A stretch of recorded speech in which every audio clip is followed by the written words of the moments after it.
Being 7 o'clock, I'll call the Marathon County Board of Supervisors to order. Please rise. We'll start with the Pledge of Allegiance. Please remain standing. Followed by the Pledge of Allegiance will be a moment of reflection. I pledge allegiance to the flag of the United States of America and to the republic for which it stands, one nation, under God, indivisible, with liberty and justice for all.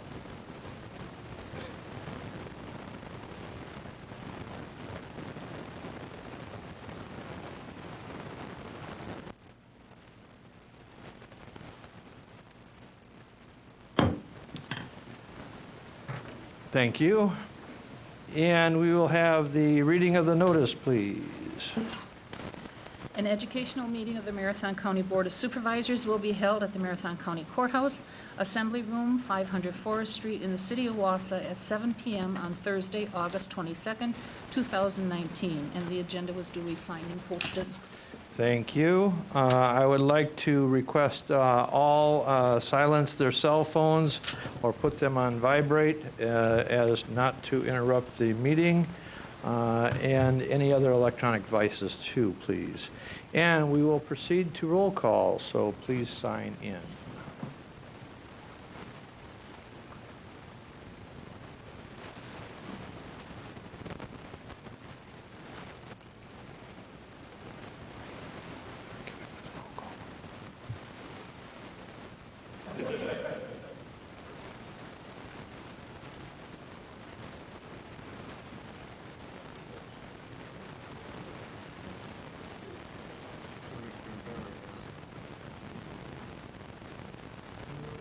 And we'll proceed.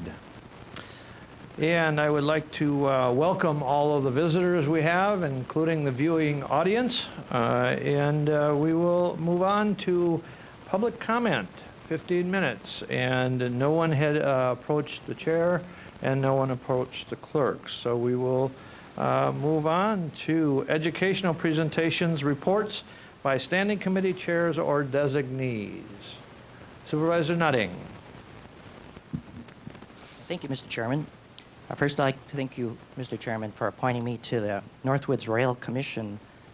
It's been very educational and certainly eye-opening with regards to the infrastructure of rail throughout Wisconsin.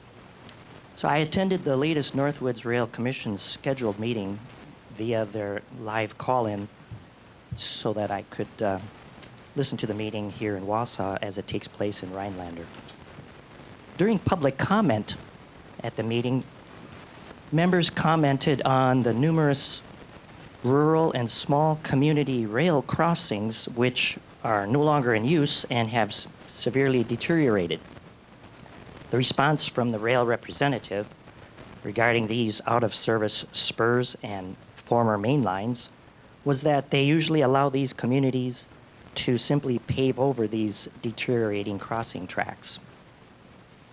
Others commented during the meeting on reduced services to northern communities, which threatens their economic development. And another voiced their plea to continue supporting the availability of rail transportation in the northern counties. Still another person commented on the fact that they were getting very poor to no response from Canadian national representatives. Next on the agenda came a budget report from the Department of Transportation in which we members were appraised of the approval of $30 million in general purpose tax revenue bonds funds, usually used for highways. He then went on into some detail about SEG funds, meaning segregated funds, designed to go for specific causes in the state, at the state level. For example, fishing and license fees, hunting permits. SEG funds have less restrictions, which allows more general usage, such as for private railroad enhancements. Our own county license fee might be an example of a SEG fund, as it must be used exclusively for highway infrastructure projects. But under that umbrella, besides pavement repairs and replacement, there's the usage for bridge repairs, rebuilding, culverts, and anything dealing with that county road itself. He mentioned that low traffic branch lines, such as from Spencer to Medford and certain areas within the city of Wausau, will not get the investments from Canadian National because of the low revenue that these low-use branch lines provides. Thus, there is the possible use of public funds to enhance or to restore these low-use lines to support local low-use rail transport infrastructure and help our local businesses that still depend on rail. Some facts that were brought out that I was unaware of, Mr. Chairman. Wisconsin has 7 railroad transit commissions. There are 9 railroad companies operating within the state borders. And the commodities that are best suited for rail transportation, certainly petroleum products, lumber, coal, grains, and sand.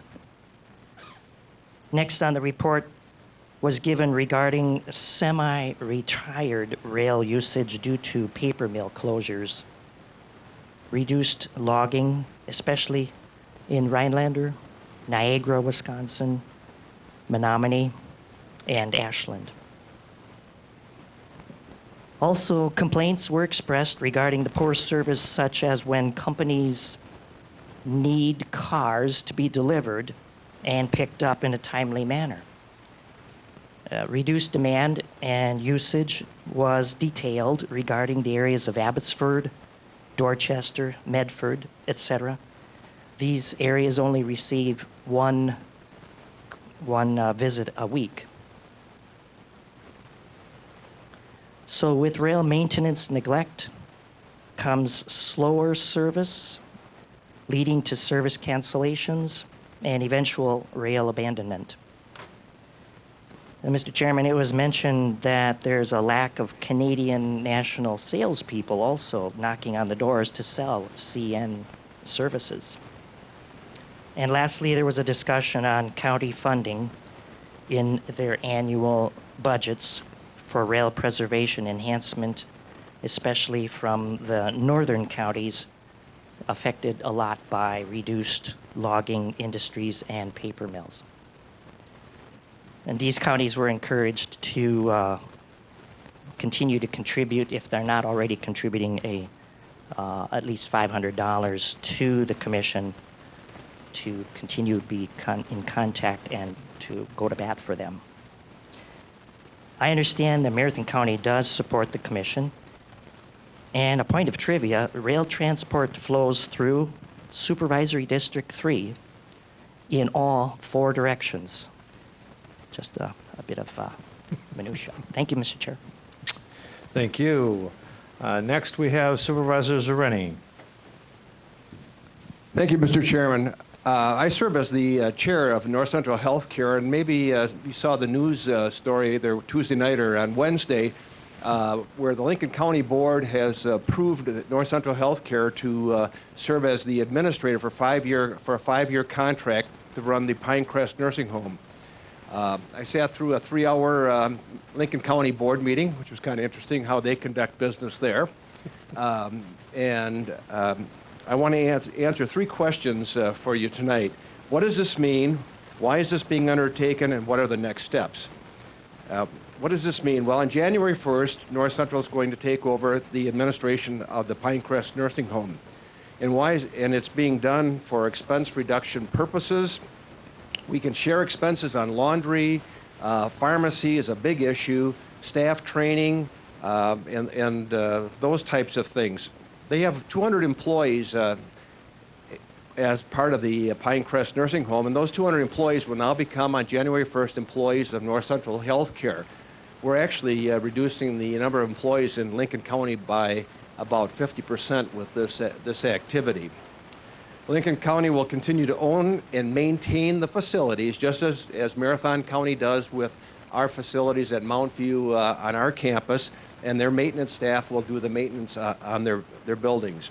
The operating results from this operation will be completely segregated and separated from our North Central results or our Mount View results. The Mount View results that we have for the nursing home here in Marathon County is separate from the Tri-County agreement for the behavioral health services, the rest of the services offered by North Central Healthcare.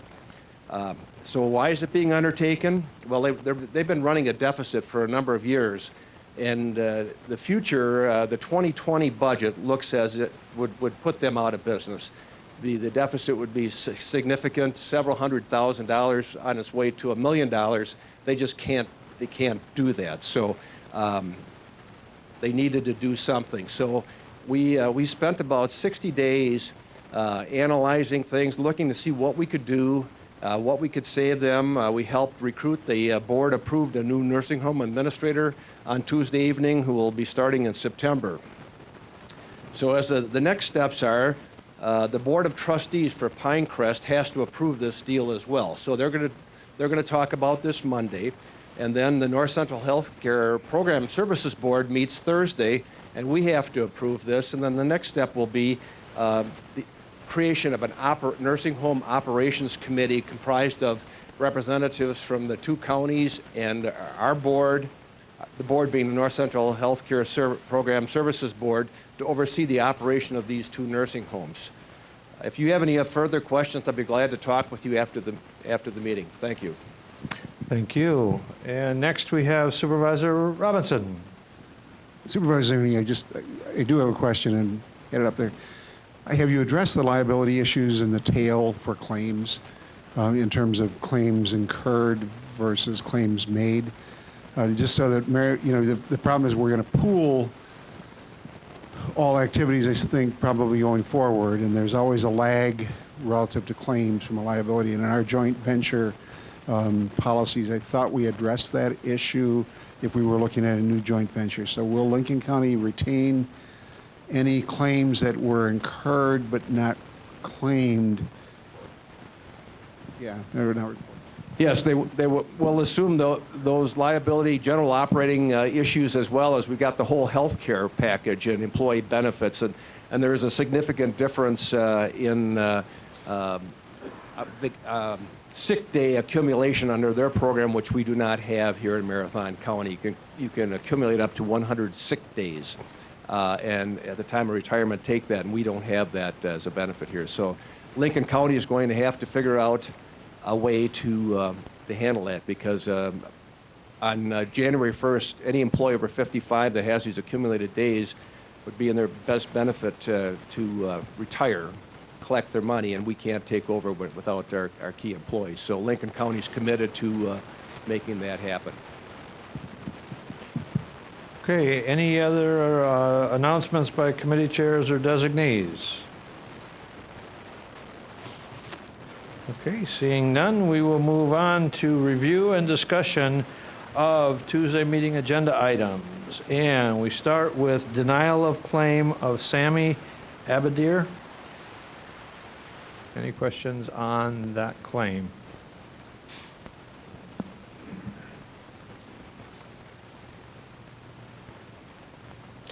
Okay, appointments. Item 9B1, Park Commission.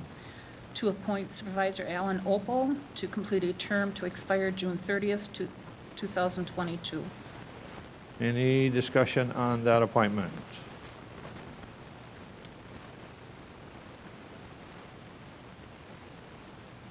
Okay, item 9B2, Central Wisconsin Economic Development Board of Directors. To appoint Vicki Resch to serve as the Marathon County's designee to the Central Wisconsin Economic Development Board. Any discussion on that appointment? Supervisor Schaefer. Thank you, Mr. Chairman. Just for the board's information, or at least for mine, a little bit of her background. I will defer that to the administrator. She's replacing Jim Warsaw, the McDevco director on the board, and she is the current interim McDevco director. Supervisor Zereni. Thank you. I was I'm on the McDevco board and the executive committee, and Vicky's been on our staff for at least 5 years now, and she's been the inside operations person. So she was, as we go through a search for a replacement for Jim Warsaw, she's been a natural. So she does a great job. Supervisor Gomes.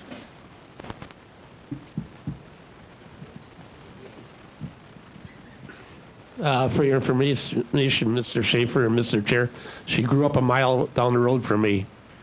It's about the best I can tell you. I'm not sure how to take that, but we will move on. Any other discussion?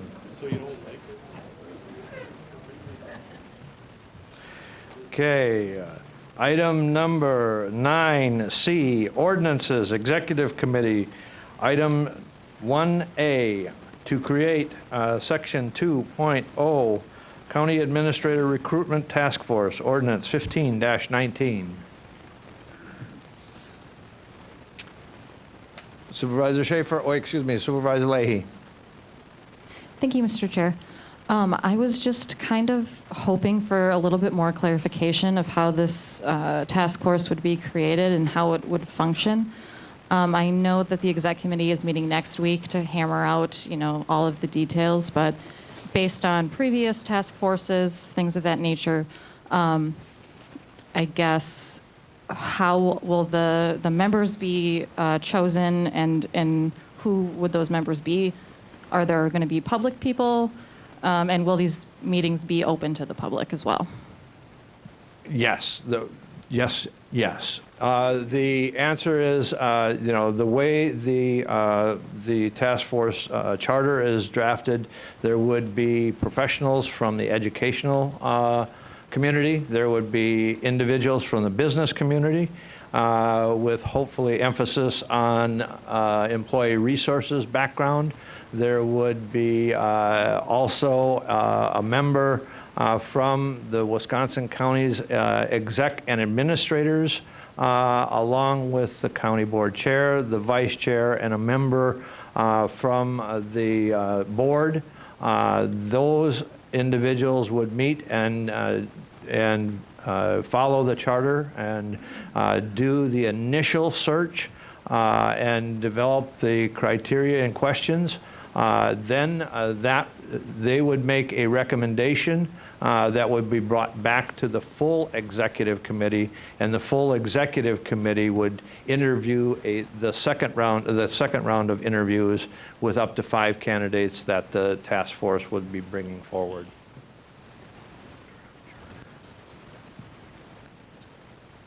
And the draft charter is actually included, if you look, on the executive committee agenda for next Tuesday.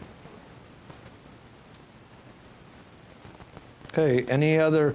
We have Supervisor Schaefer. You answered it. Thank you, Mr. Chairman. Okay, Supervisor Zhang. Thank you, Mr. Chairman. So with the draft charter that's on the executive committee's packet, would that be approved by the executive committee first and then brought to the full committee for final approval? Am I understanding that correct? That's correct. The executive committee will make any adjustments and/or adjustments to that charter, and then make a recommendation to the full board, and that will be brought to the full board for the full board's ratification of that charter of the task force. Thank you. Any other discussion?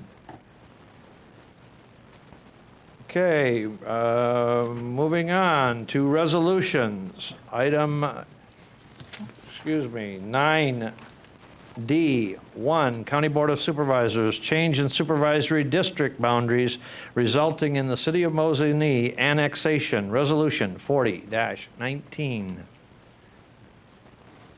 Any discussion on that agenda item? Item 9D1B, to approve an agreement and release the potential claims by the administrator, Resolution 41-19. Supervisor Miller. Thank you, Mr. Chairman. When we discuss this on Tuesday, will this be done in closed session or open session? This will be done in open session. I would move that we do that in closed session, and I would also move that the documents provided by Van Briesen and Roper and the summary along with that was done by Andy Phillips, the attorney, be available and on the desk of every county board member at that time? I would defer to the Corp Counsel as to whether or not that would qualify for closed session discussion. I think it could qualify. What's your reasoning? The reason is I think there are some very personal things that some people may not be willing to say in open session, but they may be willing to say in closed session. I think it's very appropriate that this be discussed. I'm also a little unhappy with the cavalier. This was such a painful, long, drawn-out thing, and we got a lot of people irritated. Excuse me for going on about this, but a lot of people in the courthouse, including law enforcement people, including sheriffs, including many department heads, that felt very intimidated and very threatened by the whole situation. And it just seems like we're just sweeping it under the rug very quickly. And I think we need to have an in-depth conversation of why we're doing this. I know this is as I said before, we have a whole new jury, and I think it's important that we know why we did this, instead of just kind of doing one thing one day and forgetting it the next day. It seems unreasonable. Well, one of the reasons you can go into closed session is that you can ask for further advice from counsel, and that happened at the last closed session. I understand that there are strong emotions involved with this, and as you probably know, I do not represent Marathon County with respect to this issue.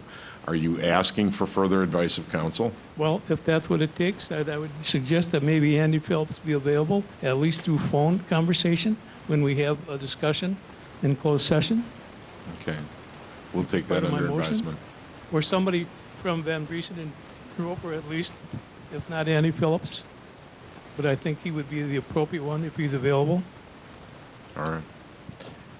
Okay, Supervisor Gumbs. Does that need a second?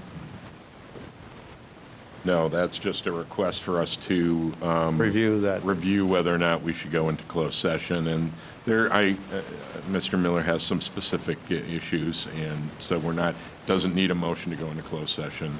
And it doesn't mean that you have to vote to go into closed session either. I have said that repeatedly, that essentially if we set it up, then that's for the board to decide whether or not the time is now to go back into closed session or whether or not the time is now to deal with it in open session. Mr. Chair, we were throwing all that information one night and really didn't have much time to digest it, so I surely would agree with Supervisor Miller. Okay, Supervisor Robinson. Scott answered it or addressed that. Supervisor Stark. Thank you, Mr. Chair. I guess when I was reviewing this, I thought we pretty much discussed the hell out of it the last time. That's why I don't know if Supervisor Miller wasn't here that night or if there were other things that weren't covered, because I think we spent 2.5 hours talking about it last time. So I don't know what new would come out of it other than mainly, or maybe even, a painful repeat of what we went through at the last meeting for 2.5 hours about the same topic. That's all I have to say.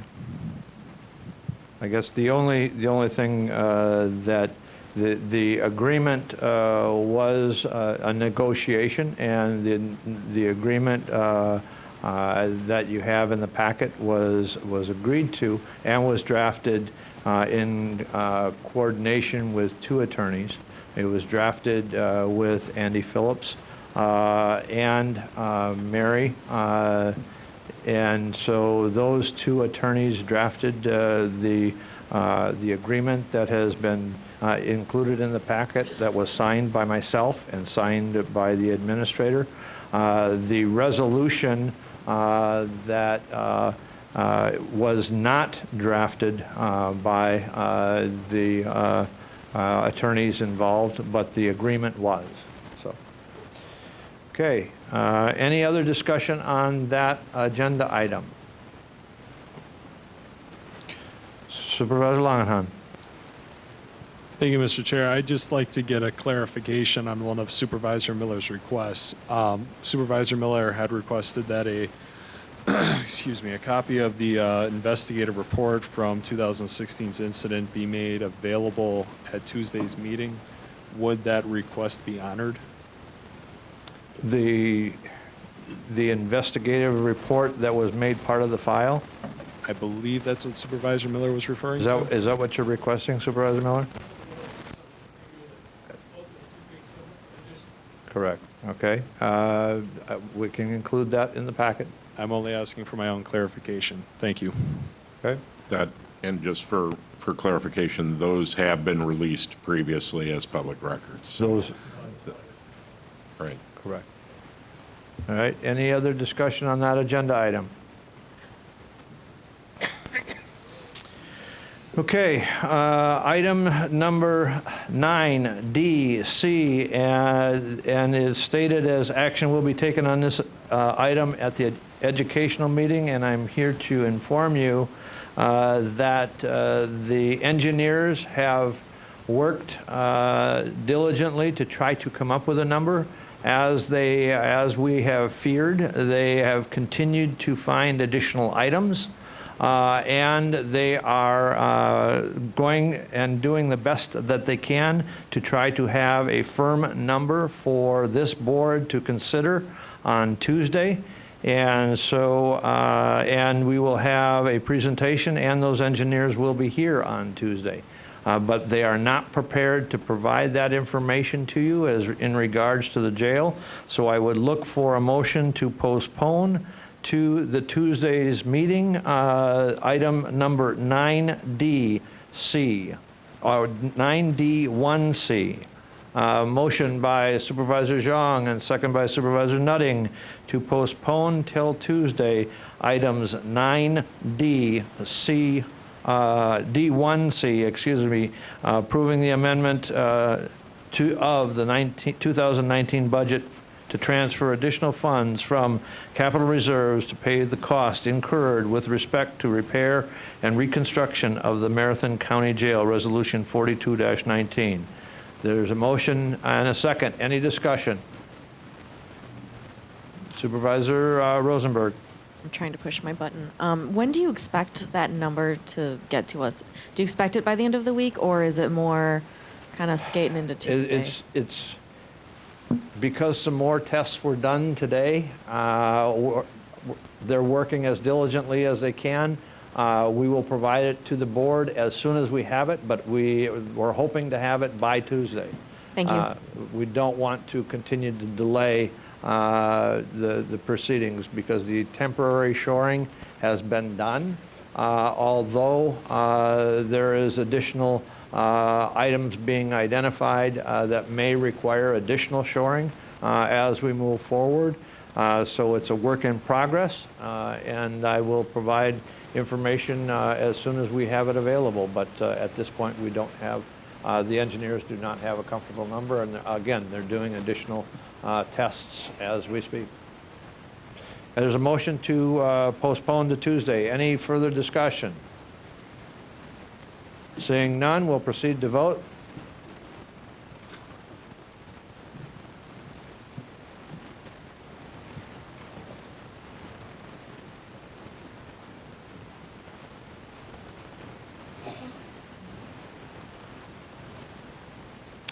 Supervisor Seiler, thank you. Confirm.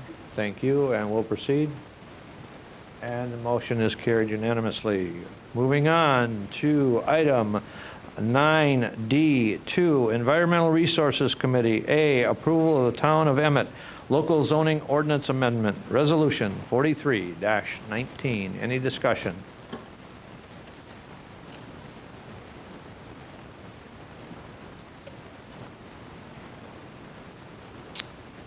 Okay, moving on, item 9D3, Forestry Recreation Committee, Environmental Resources Committee, and Human Resources, Finance, and Property Committee. Item number 9D3A, purchase of Kurzweil property for County Forest, Resolution 44-19. Any discussion?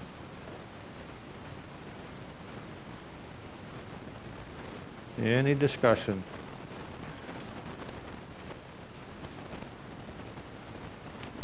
Okay, item 9D, 3B, abolish 1, full-time assistant park and recreational manager, chief ranger, and create 1 full-time deputy sheriff, recreation and safety in the sheriff's office. Resolution 45-19.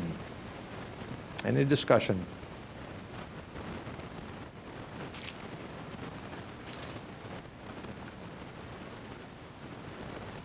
Okay, moving on to 9D4 from Human Resources, Finance and Property Committee, Environmental Resources Committee, and Park Commission. Item 9D4A, resolution to accept donation of the Wausau Area Pickleball, Inc. to construct 6 pickleball courts in Marathon County. Resolution 46-19. And they're not dill pickles. Supervisor Schaefer. I think they're sweet pickles. Oh. Thank you, Mr. Chairman. My question is, they're going to take out the existing tennis courts. That is correct. Where is the nearest tennis courts then when kids want to play tennis? We have the Parks Director here. We'll be glad to explain all of the various tennis courts that are available in the Wausau area and Marathon County. Sure, thank you very much. The nearest the nearest tennis courts to that area would be probably 3M Park has 2 tennis courts, as well as Oak Island has 4 tennis courts, I believe. And on those tennis courts, we also have pickleball lines, but they're not designated. They're both used by both groups. So Marathon Park will have the only area of designated pickleball courts. Supervisor Schaefer? I have a follow-up too. I'm looking under the capital project request form. And the way I see it, that this project is going to cost $100,000. That is correct. Correct. Correct. And the pickleball, I don't know if they're baby dills or gherkins or what, they are going to pay the total cost? That is correct. Okay, then underneath the request for additional services, if you look down there where they want the park department, put the net up in the spring, bring it down there. There's a point there where it says... ongoing maintenance? Yeah, no, it says, who will provide maintenance in the future, parents? Will it be turned over to the department and da-da-da-da-da? In a group, what if there's more maintenance? The Wausau Area Pickleball Club will turn the facility over to the county. Maintenance on courts should be minimal. If major repairs need to be made, the club may be willing to assess financially. Why don't we say the club will be willing to assist financially? Well, once the asset is given over to the county again, it is our asset to begin with, and they are just helping to improve that asset. So it goes on our asset list for regular maintenance. We have a rotating repavement of all of our tennis courts and our basketball courts, so it would go on that list. At the time when it needs, maybe 10, 15 years, when it needs crack sealing and repainting, we could ask the pickleball court if they'd be willing to donate again towards it, but it would become a routine maintenance like all the rest of our courts in the community. Also, I want to make one clarification. The pickleball club is donating funds, but we also have American Asphalt and County Materials donating all the labor and the materials for the main tennis court surface. Or pickleball surface. Pickleball Sorry, court. yes, correct. One other thing, you know, we kind of let the tennis courts basically go to hell. I mean, it's our fault. So you said we do routine maintenance. We didn't do it on those courts. Are we going to do it on these? We are working Here's on a some better now, if maintenance plan. Pickleball, these guys are all dead because there are a lot of elderly people like Mr. Miller. And if the young people want to play tennis, are we going to abandon this and put tennis courts back? That's all I have to say.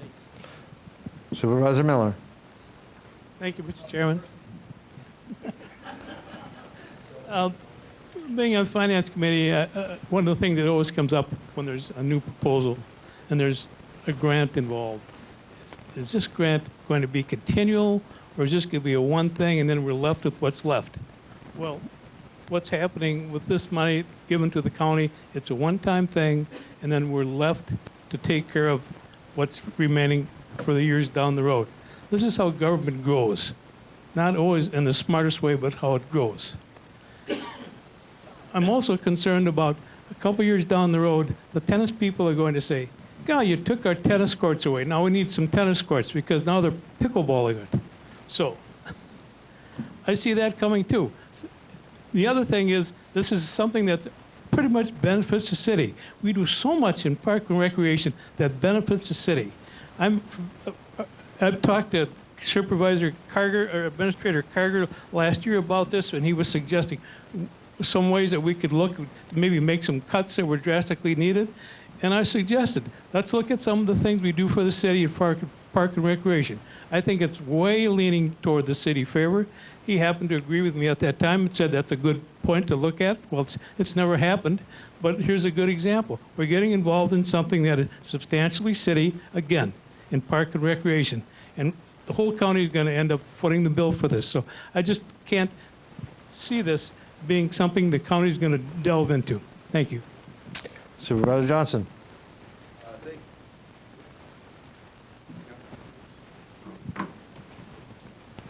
Thank you, Mr. Chair.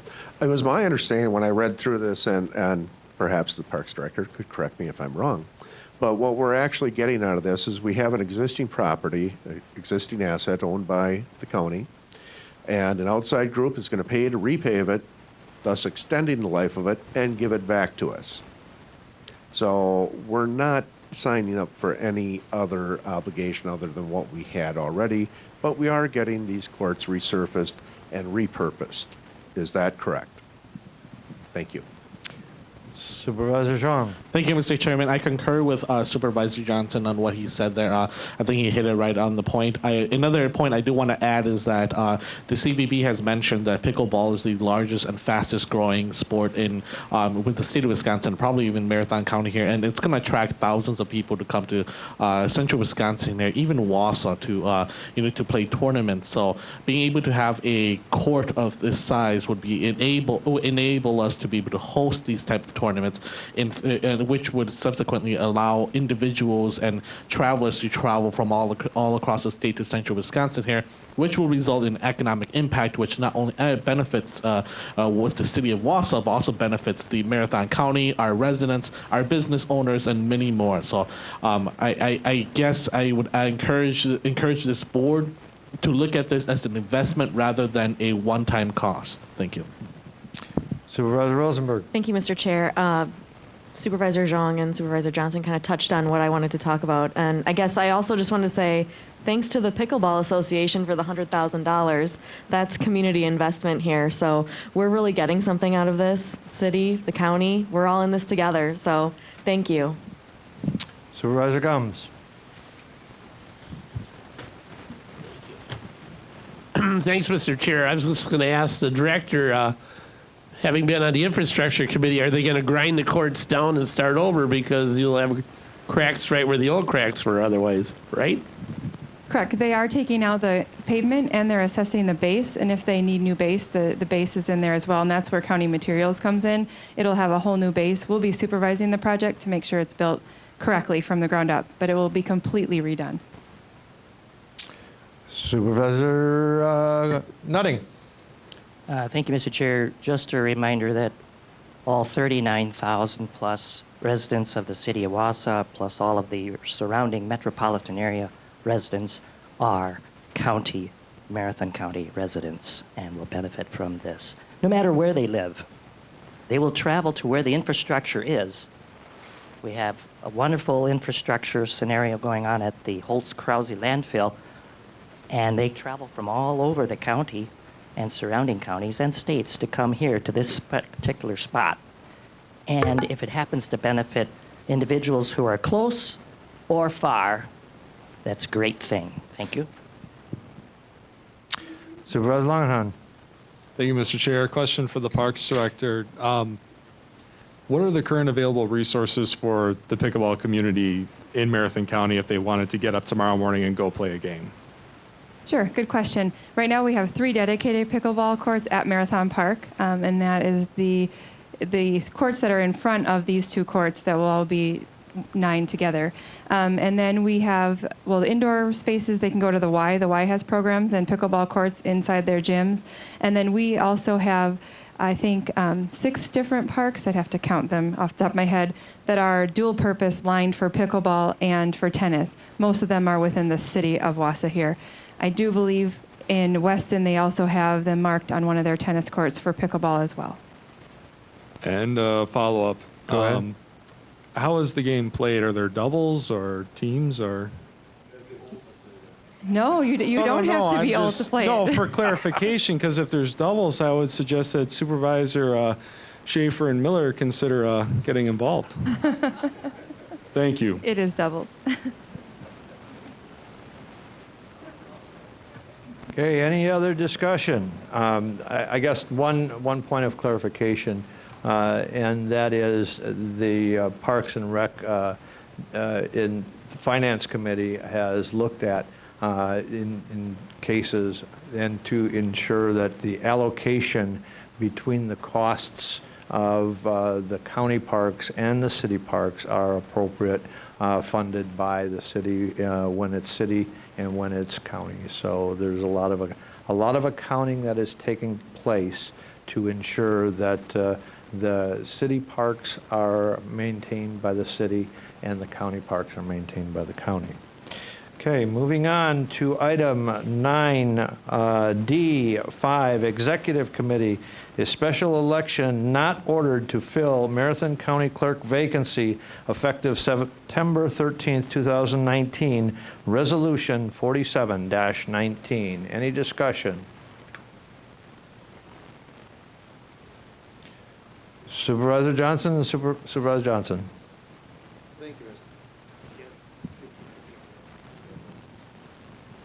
Thank you, Mr. Chair. I was just wondering what the rationale was of the executive committee behind reaching the decision to not hold a special election in the spring. Sure. There was multiple things that were looked at. There's 2 options that the executive committee looked at. One was to require a special election, and that individual. But we still would potentially either leave the deputy clerk in the current position or fill it part-time or fill it temporary until the election could be held. And the earliest election that could be held without a special election, which would be very costly, would be a April election. And then that individual could turn around and, first off, there's one election that's potential before that, and primary. Sorry. Oh, excuse me. Sorry, Mr. Chair. Actually, the statute itself says that if it's determined that there's going to be an election anytime between May 31st and November 1st, that or November 30th, that election has to take place in the spring. So you'd have a situation where the statute would dictate when the election took place. The person would have to take out papers in December, stand for election in April for the special election, then would have to take out papers almost immediately after that to stand for the regular election in November. Follow-up question? Okay.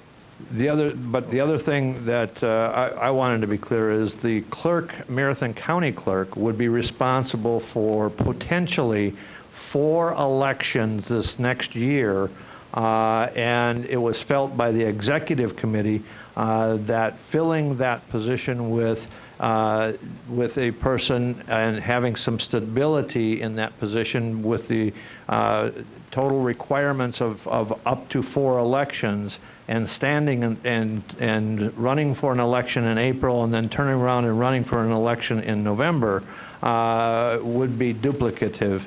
So the executive committee felt that it was going to do a search. We had 45 applicants that applied, and we have scheduled interviews with 5 individuals, all with clerk experience and in running elections. And so we are going to be interviewing those individuals and potentially bringing those forward to fill that position. And that was the rationale that the executive committee used.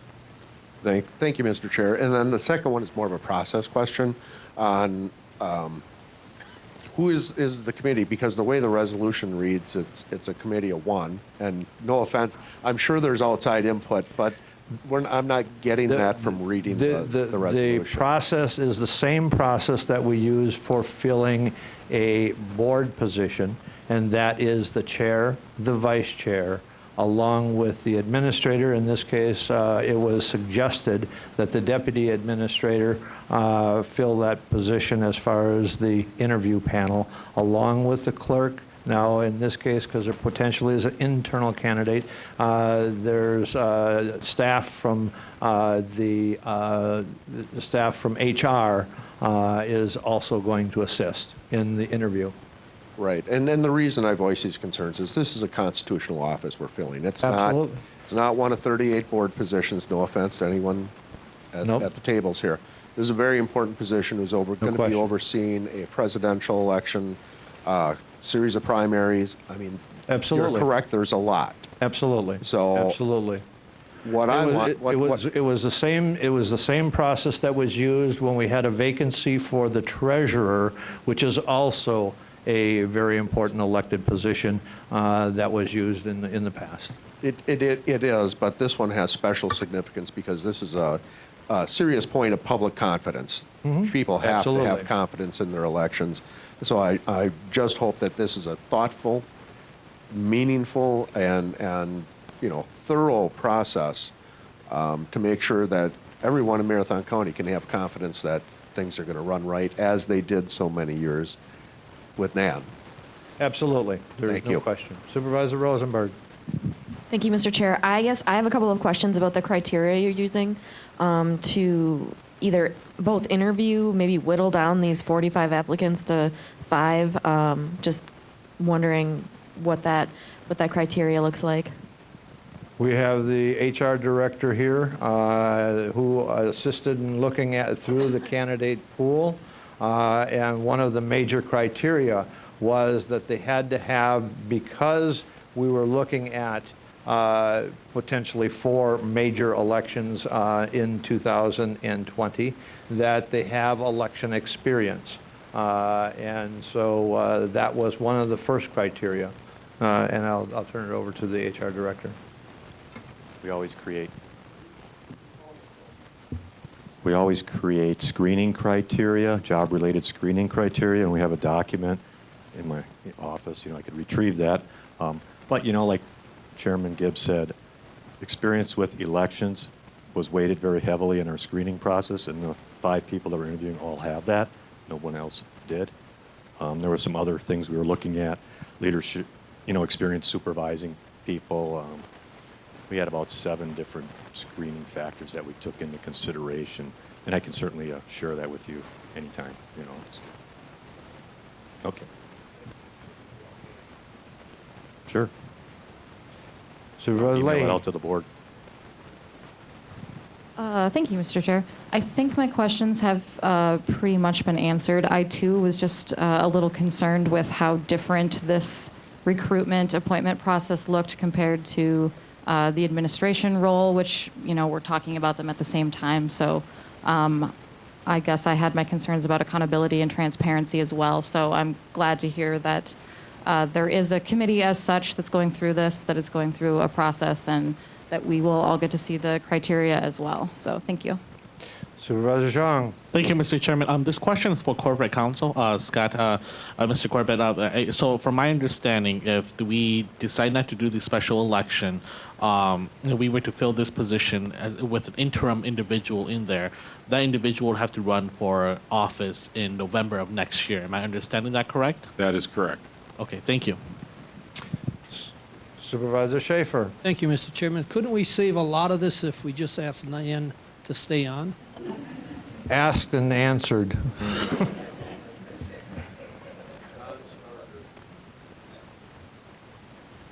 Nan said she's still retiring. Sorry. Any other discussion? Any other discussion? Okay, item 9D5. 6A, Marathon County Controlled Access Rights, County Road R, Town of Rib Mountain, Resolution 48-19.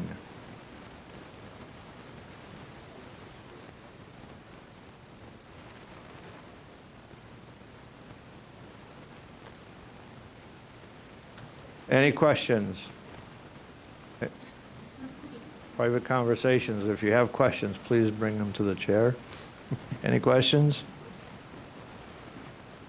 Okay, seeing none. Under item number 10, announcements and/or requests.